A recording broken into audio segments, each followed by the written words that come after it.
अब छोटा सा एक टास्क आपके लिए, अगर ये इस कोड के लिए अगर ये आउटपुट है, राइट, इस कोड के लिए अगर ये आउटपुट है, अगर मैं ये कंसोल डॉट लॉग हटा दूं, अगर मैं ये कंसोल डॉट लॉग हटा दूं, अब इसकी आउटपुट क्या होगी?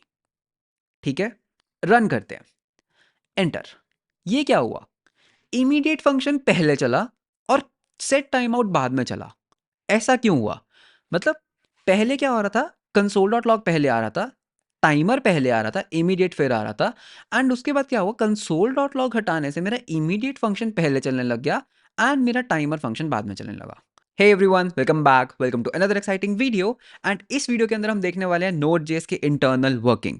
सो ये एक इंटरमीडिएट से एडवांस लेवल वीडियो होने वाला है, जिसमें हम देखेंगे दैट एक्चुअली Node.js इंटरनली कैसे वर्क करती है, किस तरह से वो हमारे कोड को एग्जीक्यूट करते हैं, स्टेप बाय स्टेप समझेंगे Node.js के आर्किटेक्चर को, Node.js के इवेंट लूप को, Node.js के थ्रेड्स को, एंड हम देखेंगे that multi threaded programming languages और सिंगल थ्रेडेड प्रोग्रामिंग लैंग्वेजेस में क्या डिफरेंस होता है, एंड किस तरह से Node.js सर्वर्स हमारे रिक्वेस्ट को हैंडल करते हैं। So all in this video बहुत सारी प्रैक्टिकल इंप्लीमेंटेशंस भी करेंगे एंड बहुत एक्साइटिंग वीडियो होने वाला है। वीडियो को एंड तक जरूर देखना। Let's start with the video. Okay, तो बात करते हैं Node.js की। तो जब भी हम Node.js की बात करते हैं तो हमारे दिमाग में क्या आना चाहिए सबसे पहले कि दैट Node.js जो है वो दो मेजर कंपोनेंट्स की बनी है। क्या है वो दो मेजर कंपोनेंट्स? ओके, तो अगर हम यहाँ पे बात करते हैं Node.js की, तो क्या है वो दो मेजर कंपोनेंट्स जो Node.js को बनाती है? तो उसमें पहली चीज जो हमारे पास आती है वो है V8 इंजन। ओके, क्या है ये V8 इंजन, मैं अभी बताऊंगा। तो पहली चीज है V8 इंजन एंड दूसरी चीज जो हमारे पास आती है दैट इज libuv। ओके, तो बात करते हैं दैट ये दोनों चीजें क्या हैं जो Node.js को बनाती है। तो V8 एक्चुअली में एक इंजन है जो क्रोम के अंदर पाया जाता है, जो आपके जावास्क्रिप्ट कोड को एग्जीक्यूट करता है। तो यही वो एक्चुअल इंजन है जो JS कोड को एग्जीक्यूट करता है। एंड ये basically C plus plus, okay, तो ये किन चीज़ों का बना है? इसके अंदर दो कंपोनेंट्स आते हैं, C plus plus and JavaScript. तो V8 की जो कहानी है वो इतनी ही है दैट एक V8 इंजन है जिसके अंदर you have C plus plus and JavaScript जो हमारे कोड को एग्जीक्यूट करता है। दूसरी तरफ what is this libuv? libuv क्या है? libuv एक लाइब्रेरी है जो क्या करती है, इस इवेंट लूप, जो इवेंट लूप को एंड थ्रेड पूल के कंसेप्ट को इंप्लीमेंट करती है। Okay, now what is this event loop, what is this thread pool, इसके बारे में भी हम देखते हैं। तो Node.js जो प्रोजेक्ट है वो बेसिकली बस इन दो चीजों को मिलकर बनाया गया है। ओके, कौन सी दो चीजें? V8 इंजन जो एक्चुअली में हमारे कोड को एग्जीक्यूट करती है, एंड libuv लाइब्रेरी जिसके अंदर दो चीजों की इंप्लीमेंटेशन है, इवेंट लूप की एंड थ्रेड पूल की, जिससे हम अपने एसिंक्रोनस कोड को रन कर सकते हैं एंड सिंगल थ्रेड के ऊपर हम अपने पूरे प्रोग्राम को एफिशिएंटली रन कर सकते हैं। तो अभी सुनने में थोड़ा सा जार्गन लग रहा होगा, ये सिंगल थ्रेड क्या होता है, ये इवेंट लूप क्या होता है। तो अभी जैसे जैसे हम वीडियो में आगे बढ़ेंगे ये सब चीज़ें भी क्लियर होती जाएंगी। बट ठीक है, एज ऑफ नाउ तो हमारे पास कुछ टर्म्स हैं, libuv, event loop and thread pool. अब बात करते हैं दैट Node.js एक्चुअली में वर्क कैसे करती है। तो अगर मैं अपना VS कोड एडिटर ओपन करता हूं एंड मैं यहां पर एक फोल्डर के अंदर हूं, ओके, तो ये एक एम्प्टी फोल्डर है, you can see. Let's say that हम यहां पर एक फाइल बनाते हैं index.js। तो एक नॉर्मल जावास्क्रिप्ट फाइल है जिसके अंदर मैं लिखता हूं console.log and I will say hello from let's say Node.js, that's it. तो ये एक सिंपल सा एक Node.js का कोड है। एंड अगर मैं इस कोड को रन करने का ट्राई करता हूँ तो node index.js फाइल का name and enter, you can see that ये पर्टिकुलर कोड बहुत अच्छे से रन कर रहा है मेरी मशीन के ऊपर बिकॉज मेरे पास Node.js इंस्टॉल्ड है। तो अब देखते हैं दैट जैसे हम ये कमांड लिखते हैं इंटरनली Node.js इस कोड को कैसे रन करती है। Okay, coming back to the code. तो लेट्स से दैट मेरे पास एक कोड फाइल है। ओके, तो लेट्स से दैट मेरे पास एक कोड फाइल है एंड इस पर्टिकुलर कोड फाइल का जो नेम है दैट इज index.js फाइल। हमने क्या किया, इस index.js फाइल के अंदर किसी तरह का एक कोड लिखा, राइट, किसी तरह का एक कोड लिखा एंड हमने क्या किया, कमांड को रन किया that is node index.js। And ये पर्टिकुलर कमांड क्या करती है, Node.js के अंदर इस पर्टिकुलर कोड को, Node.js रन टाइम एनवायरनमेंट के अंदर इस कोड को एग्जीक्यूट करती है। अब एग्जीक्यूशन के स्टेप्स देखते हैं that what are execution steps. तो जैसे ही हम इस कमांड को करते हैं एग्जीक्यूट node index.js, Node.js क्या करता है हमारे लिए, सबसे पहले एक प्रोसेस क्रिएट करता है। ओके, सबसे पहले हमारे लिए एक Node.js की प्रोसेस क्रिएट होती है, तो इसको हम लिखेंगे नोड प्रोसेस। ओके, तो हमारे लिए एक प्रोसेस क्रिएट हुआ, this is first step. And ये जो पर्टिकुलर प्रोसेस है, ये जो Node.js की प्रोसेस है, ये एक सिंगल थ्रेड के ऊपर चलती है। ओके, एक सिंगल थ्रेड के ऊपर चलती है।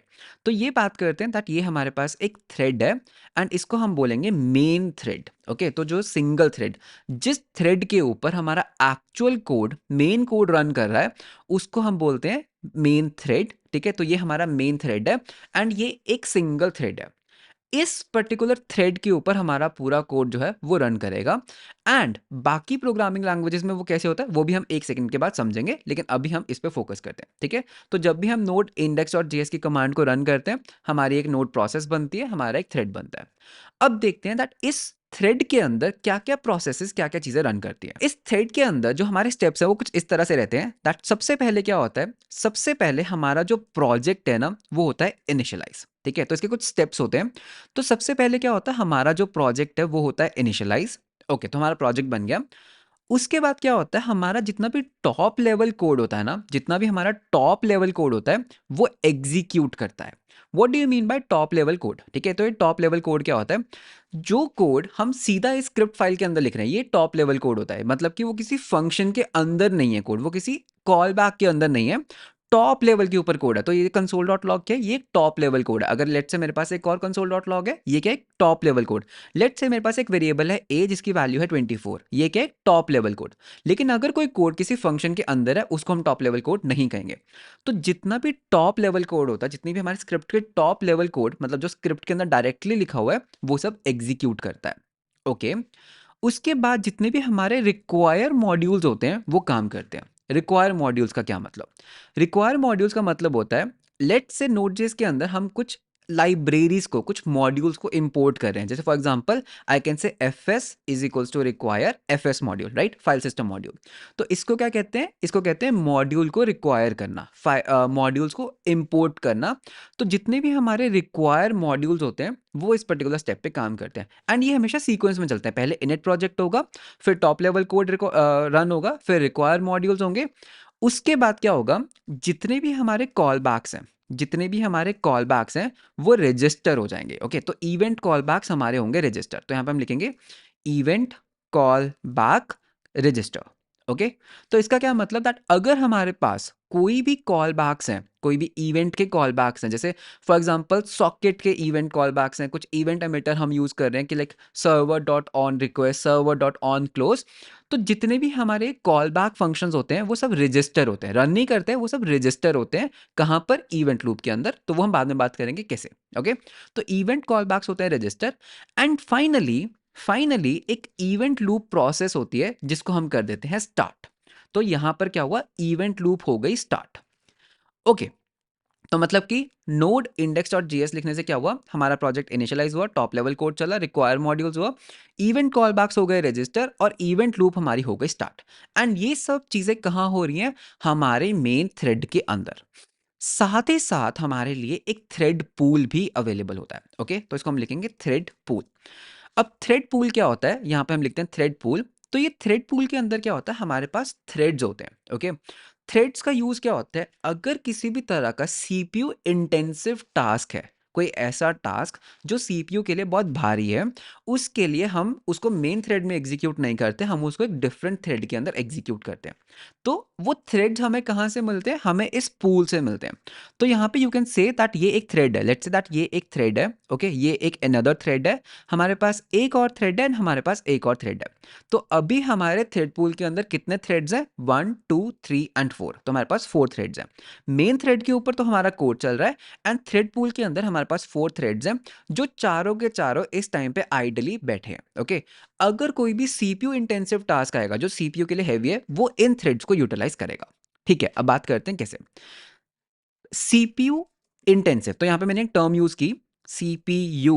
Okay, CPU intensive task. तो सीपीयू इंटेंसिव टास्क क्या होता है, फॉर एग्जांपल फाइल सिस्टम के जितने भी टास्क होते हैं वो क्या होते हैं, सीपीयू इंटेंसिव होते हैं। ओके, और कोई example, for example encryption decryption cryptography या फिर हैशिंग।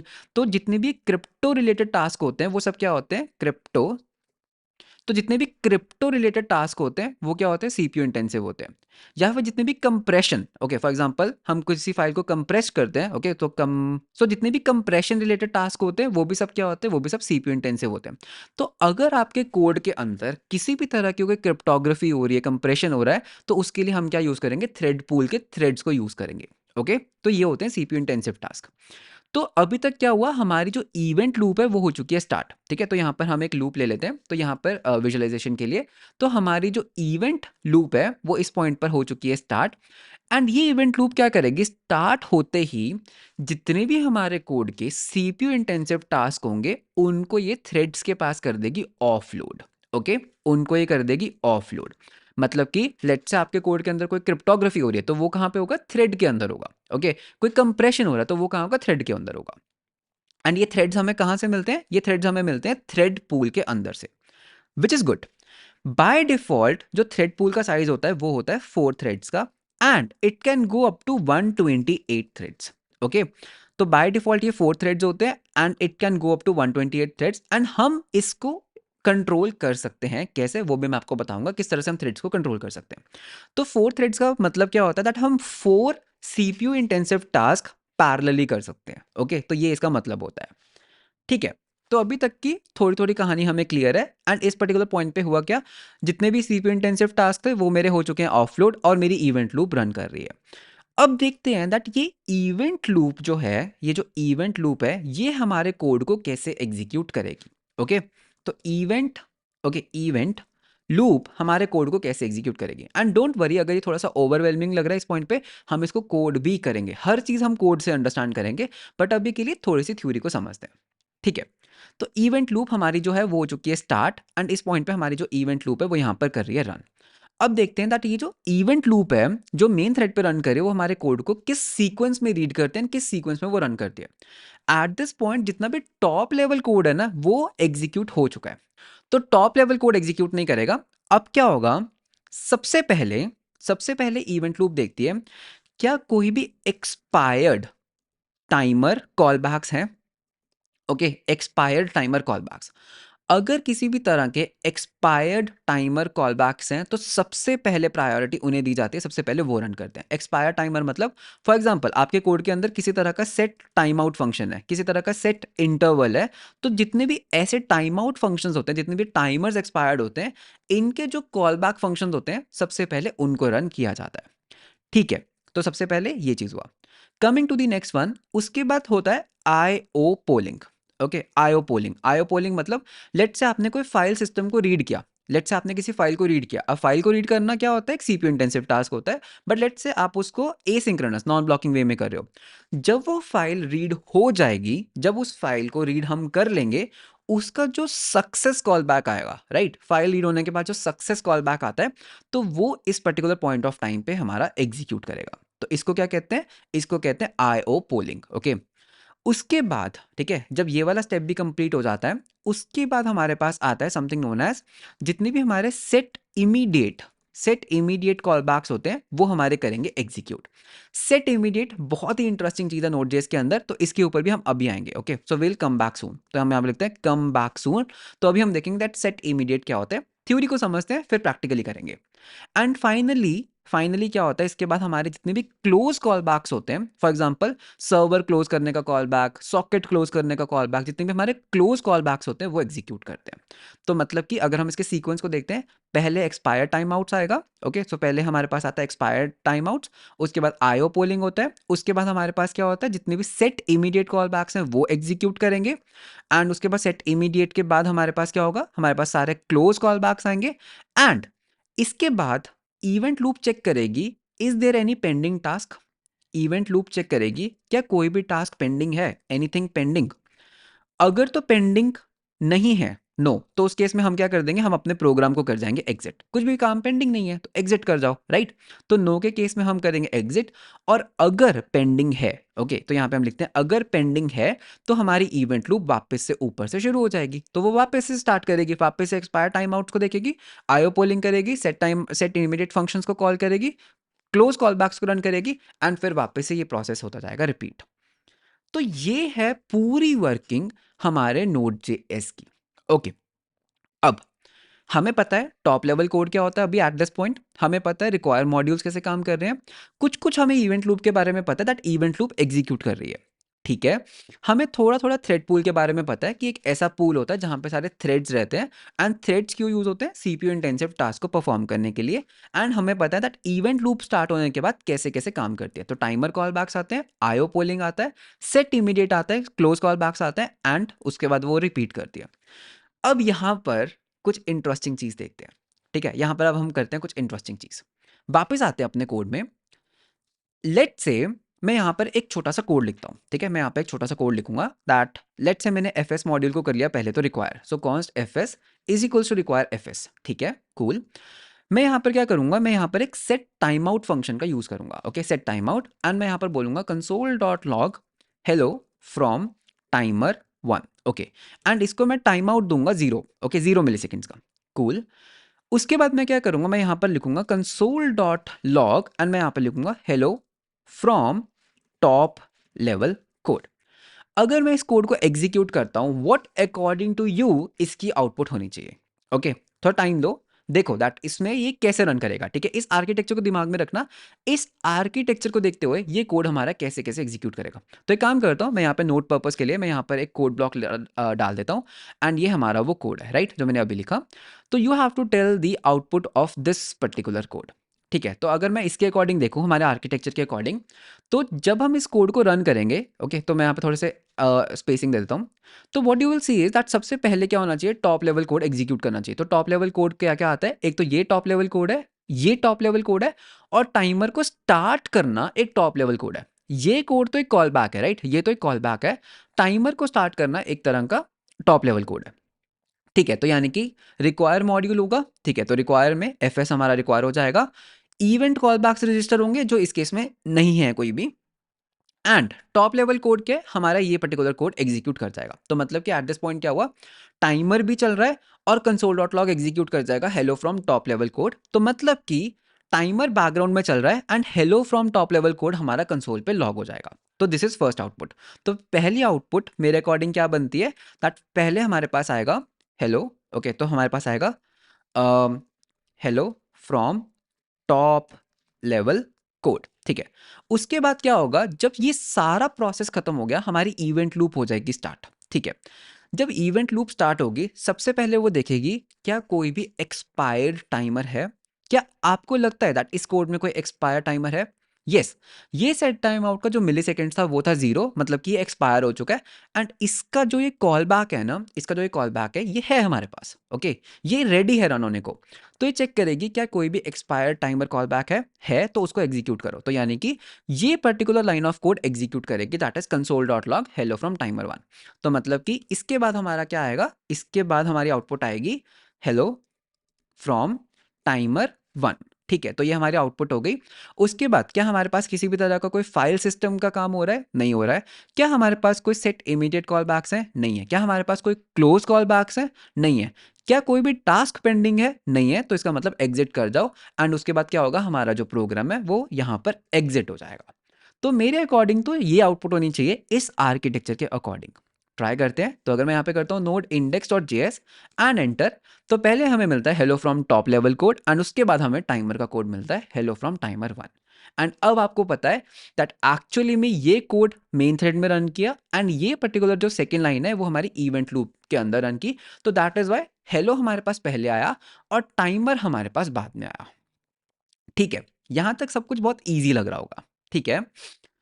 एक काम करते हैं, यहां पर मैं एक सेट इमीडिएट फंक्शन भी लगाता हूं, ओके, सेट इमीडिएट, ओके। मैं यहां पे बोलूंगा console dot log hello from immediate function 1, ठीक है। अब आपको गेस करना है दैट इसकी आउटपुट क्या होगी, ओके, इसकी आउटपुट क्या होगी। तो ये जो सेट इमीडिएट फंक्शन है बेसिकली ये इसका एक कॉल बैक है, एंड ये कब एग्जीक्यूट करेगा, इस पर्टिकुलर पॉइंट ऑफ टाइम पे एग्जीक्यूट करना चाहिए। तो अगर मैं इस कोड को थोड़ा ध्यान से देखता हूँ, अगर आप इस कोड को थोड़ा विजुअलाइज करते हैं, तो पहले क्या होता है, टॉप लेवल कोड एग्जीक्यूट करता है, ठीक है, ये सारे टॉप लेवल कोड्स हैं। तो ये एग्जीक्यूट कर जाएगा, ये एग्जीक्यूट कर जाएगा, इमीडिएट वाला एग्जीक्यूट कर जाएगा, कंसोल डॉट लॉग एग्जीक्यूट कर जाएगा। रिक्वायर मॉड्यूल्स के अंदर हमारे पास एफ एस है, तो ये रिक्वायर हो जाएगा। टॉप लेवल कोड के अंदर hello from top level code है, तो हमारे पास आएगा hello from top level code, good. उसके बाद हमारी इवेंट लूप हो जाएगी स्टार्ट। इवेंट लूप क्या करती है, सबसे पहले चेक करते हैं क्या कोई भी एक्सपायर टाइम आउट है। यस, हमारे पास एक टाइम आउट है जो एक्सपायर हो जाएगा, तो हमारे पास आना चाहिए console dot log hello from timer 1। ठीक है, उसके बाद क्या होगा, हमारे पास आईओ पोलिंग होगा, लेकिन आईओ पोलिंग के अंदर हमारे पास कुछ नहीं है, तो इसको हम स्किप करते हैं। फिर हमारे पास आता है immediate callbacks, set immediate callbacks. तो यस, हमारे पास एक सेट इमीडिएट कॉल बैक है, तो ये पर्टिकुलर कोड रन करेगा, that is hello from immediate function 1। And finally close call back नहीं है, कुछ पेंडिंग नहीं है, तो मतलब कि output is hello from top level code, hello from timer 1, hello from immediate function 1। तो मेरे अकॉर्डिंग ये आउटपुट होनी चाहिए, लेकिन यहाँ पर एक कैच होगा, तो पहले इसको रन करते हैं। ठीक है, तो node index.js and enter. So you can see that क्या हुआ, पहले टॉप लेवल कोड ने एग्जीक्यूट किया, फिर टाइमर ने एग्जीक्यूट किया, एंड फिर इमीडिएट फंक्शन ने एग्जीक्यूट किया। ठीक है, मेक सेंस राइट, आर्किटेक्चर के अकॉर्डिंग सेंस बन रही है। अब छोटा सा एक टास्क आपके लिए, अगर ये इस कोड के लिए अगर ये आउटपुट है राइट, इस कोड के लिए अगर ये आउटपुट है, अगर मैं ये कंसोल डॉट लॉग हटा दूं, अगर मैं ये कंसोल डॉट लॉग हटा दूं, अब इसकी आउटपुट क्या होगी। ठीक है, रन करते हैं, एंटर। ये क्या हुआ, इमीडिएट फंक्शन पहले चला और सेट टाइम आउट बाद में चला। ऐसा क्यों हुआ, मतलब पहले क्या हो रहा था, कंसोल डॉट लॉग पहले आ रहा था, टाइमर पहले आ रहा था, इमीडिएट फिर आ रहा था, एंड उसके बाद क्या हुआ, कंसोल डॉट लॉग हटाने से मेरा इमीडिएट फंक्शन पहले चलने लग गया एंड मेरा टाइमर फंक्शन बाद में चलने लगा। तो इस पर्टिकुलर चीज को समझने के लिए हम चलते हैं नोड.जेएस के ऑफिशियल गाइड के ऊपर, इसका लिंक आपको डिस्क्रिप्शन में मिल जाएगा। तो यहाँ पे इवेंट लूप को एक्सप्लेन कर रहे हैं। ओके, तो you can read this, timers, pending callbacks, polling, check and, तो ये बिल्कुल सेम डायग्राम है जो मैंने यहाँ पे ड्रॉ किया। ओके, अगर हम यहाँ पे थोड़ा सा नीचे चलते हैं, बहुत नीचे चलते हैं, तो यहाँ पर ये एक कोड है। क्या आप इस कोड के आउटपुट प्रेडिक्ट कर सकते हैं, इसमें हमारे पास एक सेट टाइम आउट और एक सेट इमीडिएट है, काइंड ऑफ बिल्कुल सेम यही चीज़ है राइट। तो क्या हो रहा था, जब हमारे पास कंसोल डॉट लॉग था तो हमारे पास टाइमर पहले चल रहा था और इमीडिएट बाद में चल रहा था, लेकिन कंसोल डॉट लॉग हटाने के बाद क्या हुआ, इमीडिएट वाला कोड पहले चल रहा है और टाइमर वाला बाद में चल रहा है। तो डायग्राम के अकॉर्डिंग भी अगर हम देखें तो टाइमर पहले चलना चाहिए, और ये पोलिंग जो है बेसिकली ये वो पॉइंट है जहां पे इमीडिएट फंक्शन चलता है, ये बाद में चलना चाहिए। एंड ये भी यही कह रहे हैं कि देखो टाइमर क्या होता है, set time out and set interval, polling वाले प्रोसेस के अंदर सेट इमीडिएट चलना चाहिए। तो इस पॉइंट पे ये इमीडिएट पहले क्यों चल रहा है, बिकॉज अगर आप यहां पर एक लाइन को रीड करेंगे, if we run the following script which is not within an IO cycle, मतलब कि ये टॉप लेवल कोड है, मतलब कि ये मेन मॉड्यूल के अंदर है, the order in which two timers are executed is non deterministic. ठीक है, इसको आप डिटरमाइन नहीं कर सकते, as it is bounded by the performance of the process. ठीक है, तो इसका जो लिंक है ना वो मैं आपको डिस्क्रिप्शन में दूंगा, एक बार इस पेज को जरूर पढ़ना, बहुत इंफॉर्मेशन है इस पेज के ऊपर। तो बेसिकली ये जो इनका जो सीक्वेंस है ना वो नॉन डिटर्मिनिस्टिक है, it depends upon the performance of the process. ठीक है, तो ये एक थोड़ी सी कंफ्यूजिंग चीज थी, but you got the point that actually में वर्क कैसे करती है। अब इस पोलिंग वाले कॉन्सेप्ट को देखते हैं। ठीक है, इस पोलिंग को देखते हैं दैट ये पोलिंग कैसे काम करेगा। ठीक है, मैं क्या करूंगा, मैंने यहाँ पर एक एफ फाइल को, तो एक एफ मॉड्यूल को रिक्वायर कर रखा है। मैं क्या करूंगा, मैं यहाँ पर ना एक फाइल बनाता हूँ sample.txt, एंड मैं यहाँ पर लिखूंगा हेलो फ्रॉम फाइल। तो ये क्या है, मेरे पास एक सिंपल टेक्स्ट फाइल है sample.txt। What I want to do is, मैं यहाँ पर क्या करूंगा, मैं यहाँ पर करूंगा fs.read फाइल। ठीक है, कौन सी फाइल को रीड करना है, मुझे ना सैम्पल फाइल को रीड करना है, तो यहाँ पे हम नाम देते हैं sample.txt। मुझे उसको रीड करना है एज UTF-8। ओके, तो UTF-8 इन कोडिंग, एंड उसके बाद हम यहाँ पर देंगे कॉल बैक फंक्शन। तो बेसिकली मैं क्या बोल रहा हूँ, फाइल को रीड करो, इस फाइल को रीड करो, UTF-8 फॉर्मेट में रीड करो, एंड ये कॉल बैक फंक्शन है। एंड यहाँ पर मैं बोलूँगा console.log io polling finish. Okay, तो मैं हर जगह पोलिंग की स्पेलिंग गलत कर रहा हूँ, मैं पोलिंग लिख रहा हूँ, तो thread pool is good, IO polling आना चाहिए, तो यहाँ पे पोलिंग आएगा या।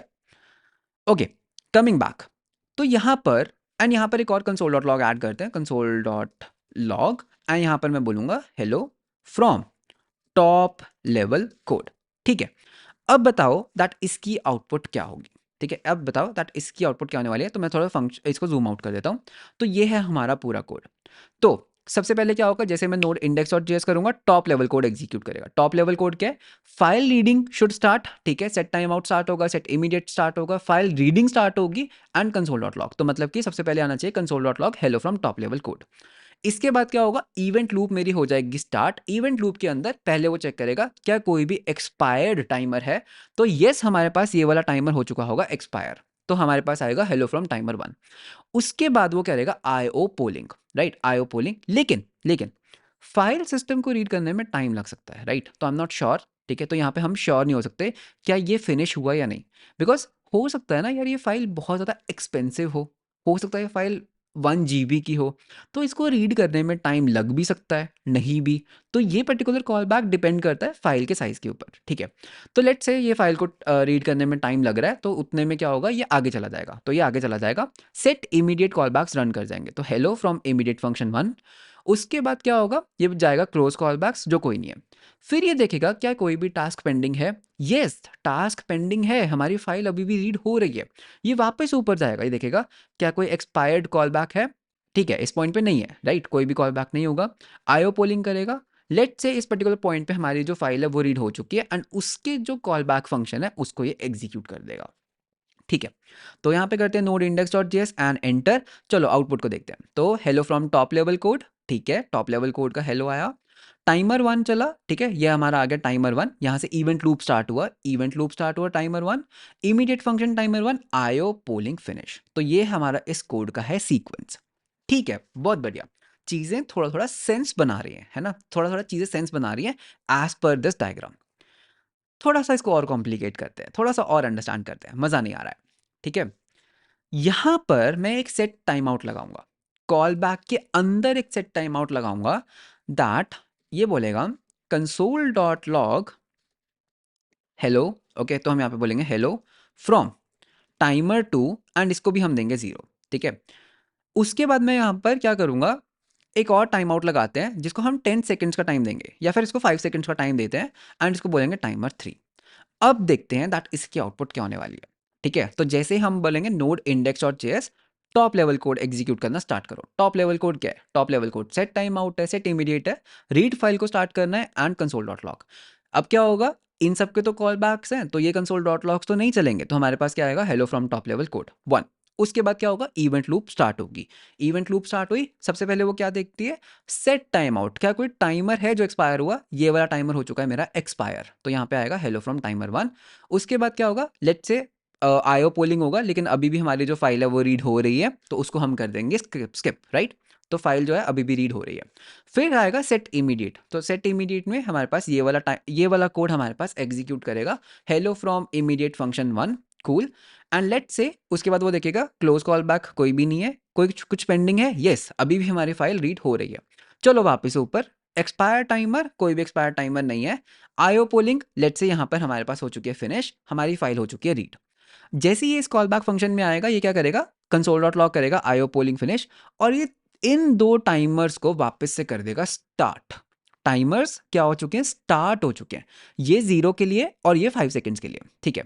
तो यहाँ पे टाइमर वापस स्टार्ट हो गया, सेट इमीडिएट कॉल बैक, क्या कोई सेट इमीडिएट कॉल बैक है, नहीं है, कोई सेट इमीडिएट कॉल बैक है, नहीं है, close call back, okay, let's say यहाँ पे सेट इमीडिएट एक लगा लेते हैं, ठीक है, यहाँ पे ना एक सेट इमीडिएट लगा लेते हैं, तो इस पर्टिकुलर पॉइंट पे सेट इमीडिएट लगाते हैं, हेलो फ्रॉम इमीडिएट फंक्शन 2। तो यहाँ पर क्या होगा, जब इस पॉइंट पे आएगा वो देखेगा हाँ इमीडिएट है, राइट, इमीडिएट है, तो IO पोलिंग में आया, टाइमर्स को स्टार्ट किया, सेट इमीडिएट फंक्शन पे आएगा है, उसको एग्जीक्यूट कर देगा, तो ये लाइन एग्जीक्यूट कर जाएगी।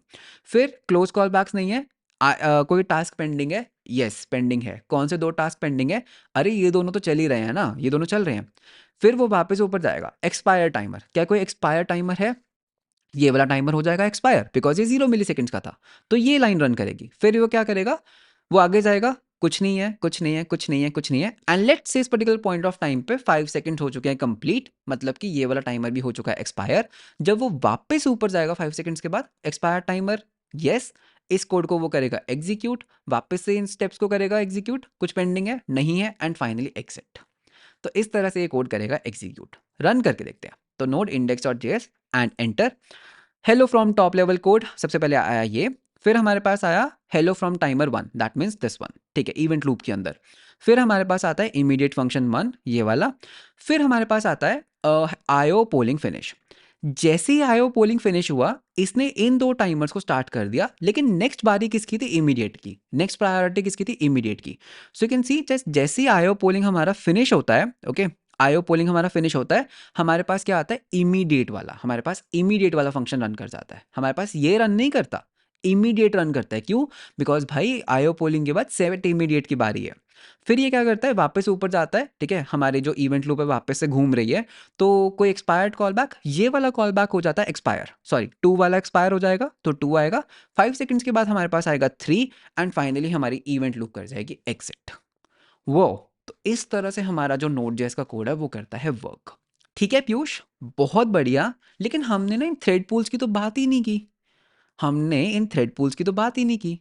अब कर लेते हैं बात, ठीक है। एक काम करते हैं, ये सारा तो बहुत बढ़िया है, राइट, ये सब तो बहुत बढ़िया है। हम ना यहाँ पर कुछ सीपीयू इंटेंसिव काम करते हैं, सीपीयू इंटेंसिव वर्क करते हैं हम यहाँ पर, कोई करें। एक काम करते हैं, क्रिप्टोग्राफी यूज करते हैं, ठीक है, क्रिप्टोग्राफी यूज करते हैं पासवर्ड हैशिंग के लिए। तो मैं यहाँ पे करूंगा कॉन्स्ट, ओके, क्रिप्टो, मैं इसको थोड़ा जूम इन कर देता हूँ कोड को, तो crypto equals to require, and हम यहाँ पे बोलेंगे क्रिप्टो। ठीक है, ये मेरा क्रिप्टो आ गया।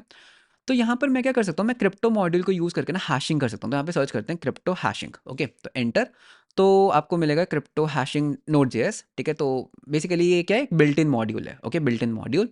तो यहाँ पे हम सर्च करते हैं PBKDF2, ओके, तो इसको हम क्लिक करते हैं, तो यहाँ पे हमें कोड स्निपेट मिल जाएगा। तो ये हमारा एक कोड है, ठीक है, तो इसको हम इम्प्लीमेंट करेंगे। ये सीपीयू इंटेंसिव काम है, ओके। तो यहाँ पे मे बी यहाँ पर कहीं लिखा भी होगा, I don't think so that यहाँ पर कहीं लिखा है क्या? Okay, I don't know. ठीक है, तो इसको ट्राई करते हैं। तो हम यहाँ पे बोलेंगे crypto, okay, crypto dot PKBKDF2, ठीक है। तो हमें ना यहाँ पर कुछ पासवर्ड देते हैं, ठीक है। तो यहाँ पे हम बोलेंगे पासवर्ड 1, कुछ भी एक टेक्स्ट। फिर ये बोलेगा that what is your salt, तो इसको हम बोल देते हैं सॉल्ट 1, ओके। फिर ये बोलता है कितनी आइट्रेशंस चाहिए आपको, कितने आइट्रेशंस में इसको हैश करना है? 1 लाख, तो 1 2 3 4 5, ओके। एंड उसके बाद कितनी लेंथ चाहिए? 1024, एंड उसके बाद क्या है? Digest, okay. तो एज अ डाइजेस्ट कैसे करना है? SHA, तो एल्गोरिदम कौन सी? SHA 512, and finally a call back function. तो इस कॉल बैक के अंदर मैं क्या बोलूंगा? मैं यहाँ पर बोलूंगा कंसोल डॉट लॉग, ओके, इसको हम बोलते हैं console dot log password 1 done, okay. तो लेट्स से दैट ये मैंने एक टास्क किया, ठीक है। तो ये क्या? एक सीपीयू इंटेंसिव टास्क है। तो ये सीपीयू इंटेंसिव टास्क कहाँ पर परफॉर्म होंगे? ये हमारे परफॉर्म होंगे थ्रेड पूल के अंदर, ठीक है, गुड है। What I want to do is, मैं क्या करूंगा? मैं इस टास्क को ना 4 टाइम्स करूंगा। मैं इस टास्क को क्या करूंगा? 4 टाइम्स करूंगा। तो इसको हम बोलेंगे पासवर्ड 1, इसको हम बोलेंगे पासवर्ड 2, इसको हम बोलेंगे पासवर्ड 3, ओके, पासवर्ड 3, एंड इसको हम बोलेंगे पासवर्ड 4। तो मतलब कि हम क्या कर रहे हैं? हम अपने नोड.जेएस कोड के अंदर ना एक सीपीयू इंटेंसिव काम कर रहे हैं। कितने? 4 सीपीयू इंटेंसिव टास्क कर रहे हैं। तो ये जो 4 सीपीयू इंटेंसिव वर्क हैं, ये क्या करेंगे? या जब अपना काम स्टार्ट करेंगे ना, ये इस इवेंट लूप के अंदर काम नहीं करेंगे। ये क्या करेंगे? ये थ्रेड पूल के अंदर के थ्रेड्स को यूज करेंगे। बाय डिफॉल्ट हमारे पास कितने थ्रेड्स होते हैं? हमारे पास होते हैं 4 थ्रेड्स, एंड मैं कितने काम कर रहा हूँ? 4 काम कर रहा हूँ। तो मतलब कि ये चारों प्रोसेसेस, ये चारों काम पैरेलली होंगे थ्रेड पूल के थ्रेड को यूज करके। अब इस चीज को प्रूफ करने के लिए मैं क्या करूंगा? मैं यहां पर ना टाइम नोट करूंगा दैट इसको कितना टाइम लगा, इसको कितना टाइम लगा, और इसको कितना टाइम लगा। तो इसको हम एक काम करते हैं, हम यहां पर ना एक स्टार्ट ले लेते हैं, const start equals to, sorry, start equals new, not new, I can just say date dot now, कितने बजे हमारा सर्वर स्टार्ट हुआ। अब देखो मैं यहाँ पर क्या बोलूंगा? मैं यहाँ पर बोलूंगा दैट इसको कितना टाइम लगा, तो वो हम कैसे कैलकुलेट करेंगे? कितना टाइम यहाँ पर हो रहा है, ओके, माइनस कितने बजे स्टार्ट किया था, मिली सेकेंड्स। तो इसको ना मैं कॉपी करके हर जगह कर देता हूँ पेस्ट। तो मैं यहाँ पर नोट करना चाहता हूँ दैट हर काम को करने में हमें कितना टाइम लग रहा है, ठीक है। तो 4 प्रोसेसेस हैं। अब अगर मैं इस कोड को रन करता हूँ, एंड मैं थोड़ा जूम इन कर देता हूँ आपके लिए, तो what you will see is that हमारे चारों पासवर्ड्स हो चुके हैं हैश, ओके, एंड इनको कितना टाइम लगा? Almost and almost 600 milliseconds लगे। Can you see? ऑलमोस्ट इनको काम करने में लगे 600 मिली सेकेंड्स। गुड, बिकॉज हमारे पास कितने थ्रेड्स थे? 4 थ्रेड्स थे, 4 टास्क थे, चारों ने एक एक थ्रेड को ले लिया होगा और चारों ने अपना काम कर दिया 600 मिली सेकेंड्स में। एक काम करते हैं, हम एक और टास्क लेकर आते हैं, हम एक और पासवर्ड को हैश करते हैं। अब प्रॉब्लम क्या है? हम कितने पासवर्ड्स को हैश कर रहे हैं? हम ना 5 पासवर्ड्स को हैश कर रहे हैं। लेकिन हमारे पास थ्रेड्स कितने हैं बाय डिफॉल्ट? 4। तो होगा क्या, पहला टास्क पहले को ले जाएगा, दूसरा, तीसरा, चौथा। जो पांचवा टास्क होगा, जो फिफ्थ टास्क होगा, उसको ना वेट करना पड़ेगा, राइट? उसको वेट करना पड़ेगा कि भाई जब कोई एक टास्क खत्म हो तभी तो मैं अगला काम शुरू करूंगा ना, तभी मैं उस थ्रेड को लूंगा और तब मैं शुरू करूंगा, तो उसको वेट करना पड़ेगा। तो देखते हैं दैट अब हमारी आउटपुट कैसी आती है। ठीक है, तो यहाँ पे अगर मैं करता हूँ node index dot JS and enter, तो what you will notice is, तो अगर मैं इसको थोड़ा जूम इन करके दिखाता हूँ, तो जूम इन, देखो ये चारों टास्क ना ऑलमोस्ट सेम टाइम पे खत्म हुए, 1 2 3 एंड 4 ऑलमोस्ट सेम टाइम पे खत्म हुए, बिकॉज हमारे पास थ्रेड्स कितने थे? 4 थ्रेड्स थे, 4 टास्क पैरेलली चले। लेकिन फिफ्थ टास्क को बहुत ज़्यादा टाइम लग गया, ऑलमोस्ट डबल टाइम लग गया। पता है क्यों? बिकॉज उसको ना वेट करना पड़ा कि जब कोई एक प्रोसेस खत्म होगी, जब वो थ्रेड को फ्री करेगी थ्रेड पूल में, तभी तो वो अपने काम को स्टार्ट करेगी। तो can you see that fifth वाले को बहुत ज़्यादा टाइम लगा, क्यों? बिकॉज थ्रेड पूल में थ्रेड अवेलेबल नहीं था। सिमिलरली अगर मैं एक और करता हूँ, ठीक है, सिमिलरली अगर मैं एक और करता हूँ, पासवर्ड 6 ले लेते हैं एंड इसको हम बोलेंगे पासवर्ड 6। तो होना क्या चाहिए, पहले 4 पैरेलली चलेंगे और 5 और 6 को ऑलमोस्ट सेम टाइम लगना चाहिए। ठीक है, तो स्टार्ट करके देखते हैं node index dot JS and enter. तो देखो अभी यहाँ पर क्या हो रहा है, पहले 4 को ऑलमोस्ट सेम टाइम लगा, दैट इज 600 मिली सेकेंड्स के आसपास, और बाकी के 2 को ऑलमोस्ट आपस में सेम टाइम लगा, दैट इज 1200 मिली सेकेंड्स। क्यों? बिकॉज इस पर्टिकुलर पॉइंट ऑफ टाइम पे चारों इनका काम पूरा हो चुका होगा, तो इन दोनों को बहुत लेट थ्रेड मिला और इन्होंने जो अपना एग्जीक्यूशन है वो बहुत लेट स्टार्ट किया। तो बिकॉज हमारे पास कितने थ्रेड्स होते हैं? 4। क्या हम इन थ्रेड्स को कंट्रोल कर सकते हैं? बिल्कुल कर सकते हैं। कैसे कंट्रोल कर सकते हैं? तो हम इसको कंट्रोल कर सकते हैं process dot E N V dot U V underscore thread pool underscore size variable को यूज करके। तो जैसे फॉर एग्जांपल इसकी बाय डिफॉल्ट वैल्यू क्या होती है? 4। हम इसको चेंज करके देखते हैं। तो मैं टॉप पे जाऊंगा एंड मैं इसको चेंज कर दूंगा लेट से 10 के ऊपर। तो अभी मेरा थ्रेड पूल साइज क्या है? 10।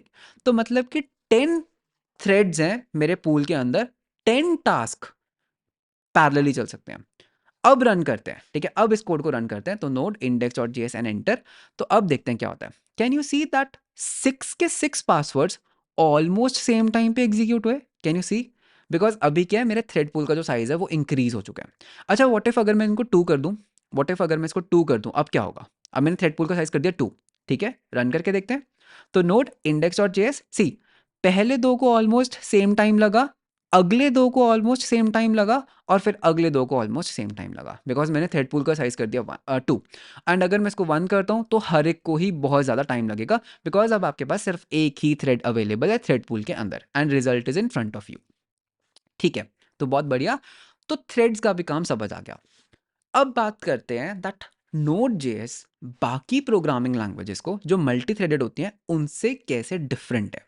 ठीक है, तो उसके लिए देखो हम एक एग्जांपल ले सकते हैं। लेट्स से हमारे पास एक तरफ है नोड जेएस, राइट, एक तरफ हम नोड जेएस की एग्जांपल ले लेते हैं, और एक तरफ हम ले लेते हैं example for example like PHP, right, जो भी मल्टी थ्रेडेड लैंग्वेजेस होती हैं।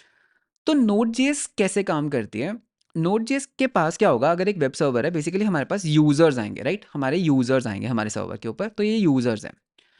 तो नोड जेएस कैसे काम करती है? अगर ये हमारा नोड जेएस का सर्वर है, ये हमारा नोड जेएस का सर्वर है, एंड बहुत सारे लोग हमारे नोड जेएस सर्वर को क्या कर रहे हैं? हिट कर रहे हैं, हमारे बहुत सारे यूजर्स आए हमारे सर्वर के ऊपर।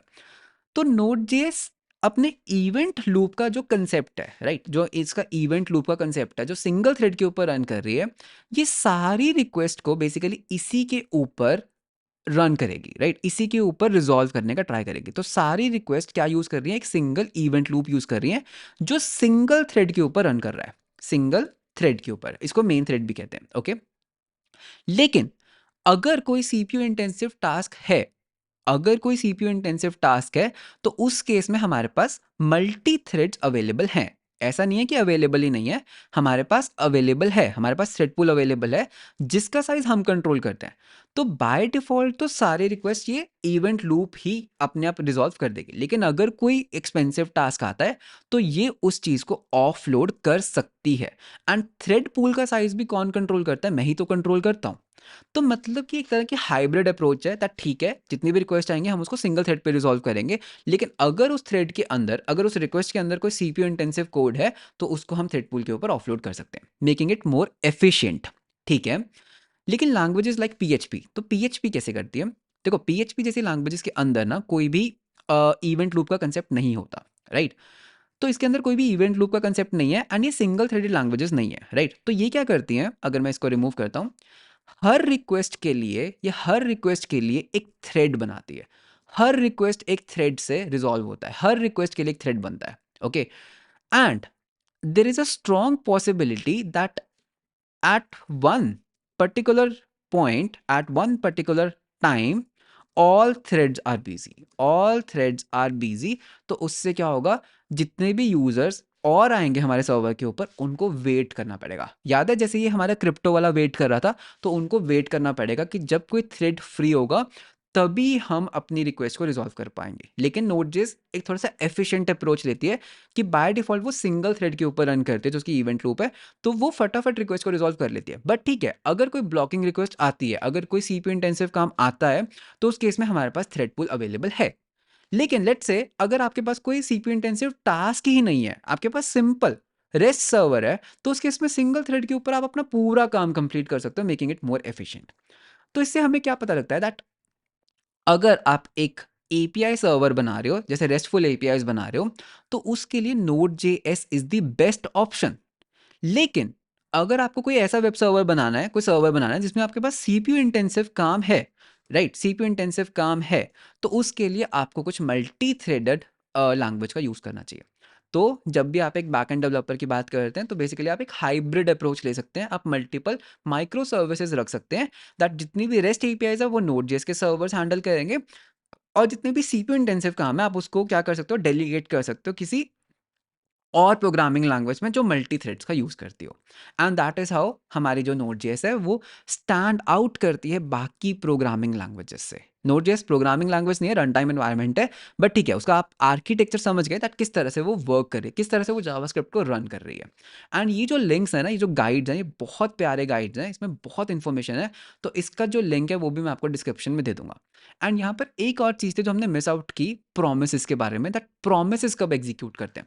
लेट्स से अगर आपके पास कोई प्रॉमिस का कॉल बैक है एंड एक प्रॉमिस रिजॉल्व होता है, तो वो कब एग्जीक्यूट करेगा, उसकी तो हमने बात ही नहीं की, राइट। तो जब भी हमारी इवेंट लूप इस फेज से इस फेज में ट्रांजिशन करती है, या इस फेज से इस फेज में ट्रांजिशन करती है, या इस फेज से इस फेज में ट्रांजिशन करती है, उस फेज के बीच में जब भी ट्रांजिशन होती है, वो चेक करते हैं अगर कोई प्रॉमिस कंप्लीट हो गया है, तो हम उस पर्टिकुलर चीज को रन कर सकते हैं। तो प्रॉमिस कॉल बैक्स कब रन कर सकते हैं, वेन एवर, ठीक है, तो इसकी डेफिनेशन कुछ ऐसी होगी that when ever event loop phase transitions, ठीक है। तो इन ट्रांजिशंस के बीच में वो चेक करती है क्या कोई प्रॉमिस है जो रिजॉल्व हो चुका है, फुलफिल हो चुका है, अगर उसका कोई कॉल बैक है तो उसको हम एग्जीक्यूट करते हैं। तो मतलब कि ये जो एरोज है ना, इनके बीच में, ओके, इनके बीच में प्रॉमिस कॉल बैक्स रन करते हैं। तो उसके बारे में भी आप यहाँ पे पढ़ सकते हो, ओके। तो यहाँ पर पक्का होगा प्रोमिस के बारे में भी। तो यहाँ पे यू कैन सी दैट एक फेज क्या होता है, एक फीफो क्यू के ऊपर होता है, and each box is refer to as a phase. तो ये एक फेज है, ये एक फेज है, ये एक फेज है, ओके। तो इसको कहा जाता है Node.js का internal architecture. So with this हमारी ये वीडियो होती है एंड। आई होप हर बार की तरह आपको ये वीडियो आई होगी पसंद, बहुत कुछ सीखने को मिला होगा। वीडियो अच्छा लगा तो लाइक एंड सब्सक्राइब जरूर करना, एंड मुझे बताना अगर इस तरह की और वीडियोस आपको चाहिए। सो मिलते हैं हम आपको नेक्स्ट वीडियो के अंदर। Until then, bye bye, take care.